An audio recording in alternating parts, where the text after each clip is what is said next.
In this video, I will address some tips to help you make your flips successful, including how to engage the student with the video and how to ensure that students are actually watching the videos. One thing I would say right from the start is to know your comfort level, both with the technology and with the teaching pedagogy in trying to alter your class in this way. I would suggest that you start small. You make many small steps into trying to decide how to get your class to actually be a flipped classroom. Pick 1 to 2 units of material that you know well and feel comfortable with. Think about that material and decide what from that could be easily taped and what would you like to do with your remaining class time, so that your plan for flipping is on a smaller scale. It's by a unit or a topic and not your entire course. You will find that gradually over time, if you do this for more than one semester, you will have several stored videos in your archive that you can just use as go-to work product for your students. Very few, if you select the correct materials to tape, will be things that you'll have to retape. In other words, you're taping things like basic core concepts, ones that are unlikely to shift a lot. If you are taping a concept in which the law is in flux, you will need to retape that, but it still might be worthwhile to give some up-to-date information in the form of an online video for your students. Here are some tips for integrating the videos into your class.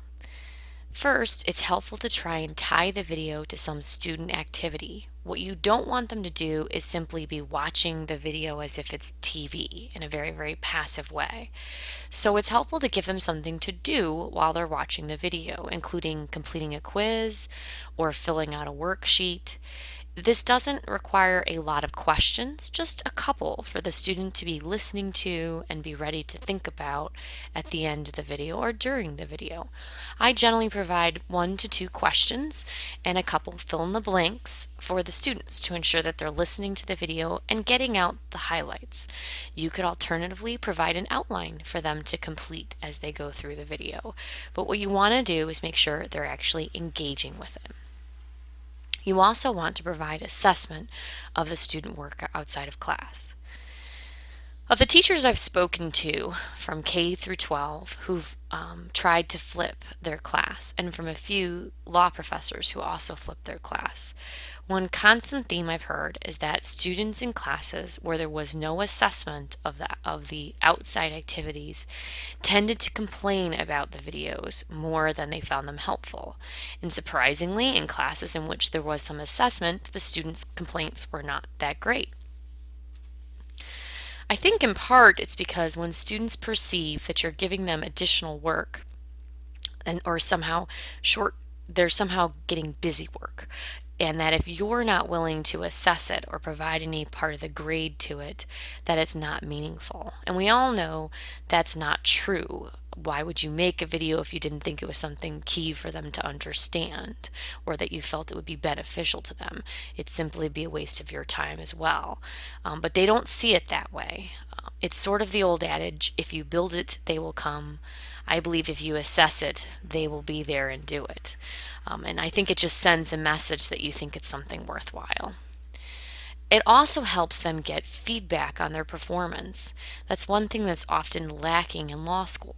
Even if you were to provide only 1 to 2 questions with each of your videos and give them in an online quiz format, like through Twen, you can give the students more feedback on their performance than they otherwise were getting, and they find this very helpful. I used online quizzes through Twen to assist me with grading. I also, when I didn't want to create a particular quiz question, would just have them submit in Twen in the assignment Dropbox the completed worksheet, so a completed outline of the video if I gave them a skeletal one. Just something that I could take and assess.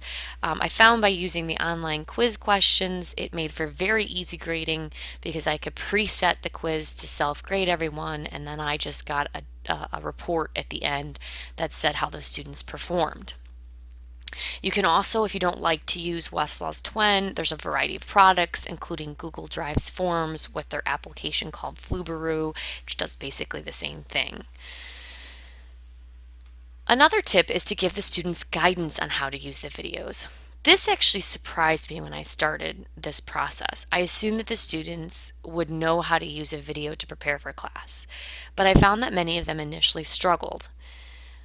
What helps them is to, while you're creating the video, to tell them at certain points that this would be a good point to pause, to reflect on a question, and tell them, I'd like you to stop the video for a moment here and write down 3 issues that you're struggling with, or please pause and try to summarize what Justice Ginsburg said in her opinion in this case.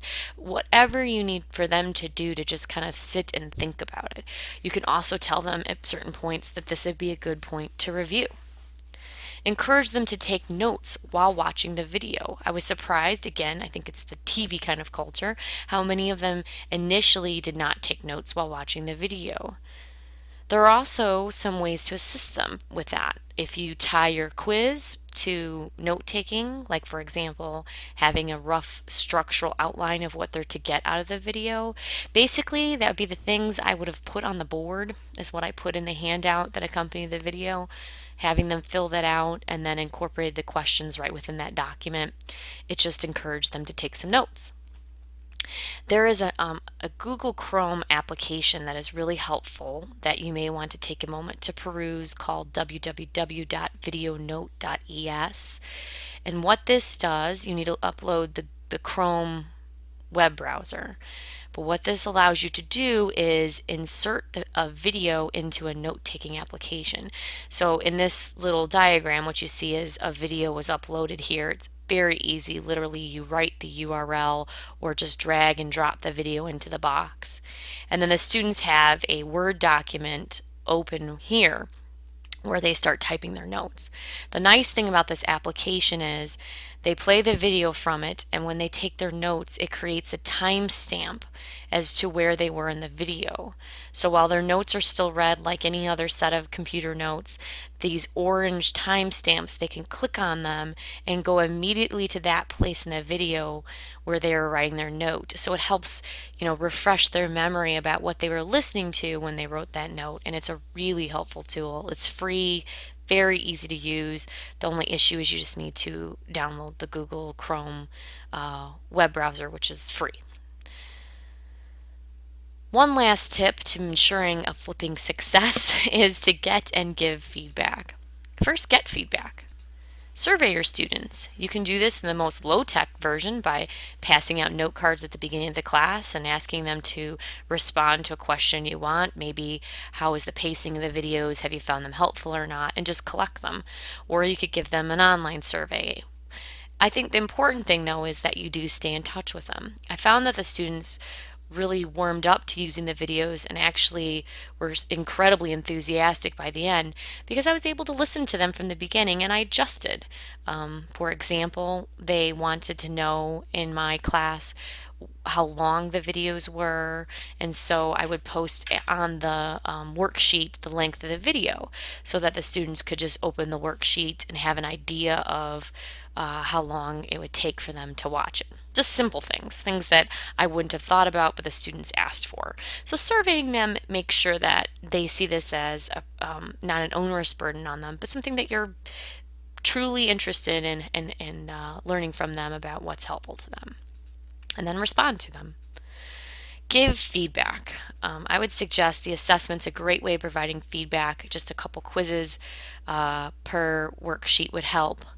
And then doing a group report back to the class. So for example, if I asked a couple quiz questions, I would post at the very beginning of the class on the board or on a PowerPoint what the class data look like. So for example, 80% of the people got this question right.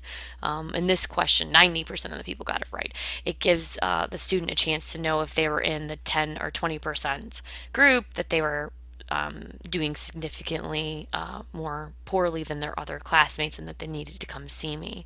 And I would follow up with students who are struggling. One thing to mention about the assessment is I'm happy to share my syllabus with anyone who's interested in how I provided the assessment as to how it went into the grade. In short, I gave 15% of the grade attributed to this work through quizzes, work through the videos, and basically they could earn the entire 15% by doing every assignment and doing it in a professional manner. I didn't grade it for correctness. I did follow up with any students who seemed to suggest they were struggling by the way of they responded if they were doing poorly, but I didn't dock their grade for that. I found that that was helpful because for my weaker students, they weren't intimidated by the assessment and really felt like it was just feedback. I also provided a 2% extra credit bump for exceptional performance, which really ended up helping to engage the higher performers, and they really appreciated getting a chance to shine, and in fact I thought did an outstanding job on any of the written products I had associated with any of the videos. But again, I'd be happy to share my syllabi and written instructions about exactly how I assessed my students.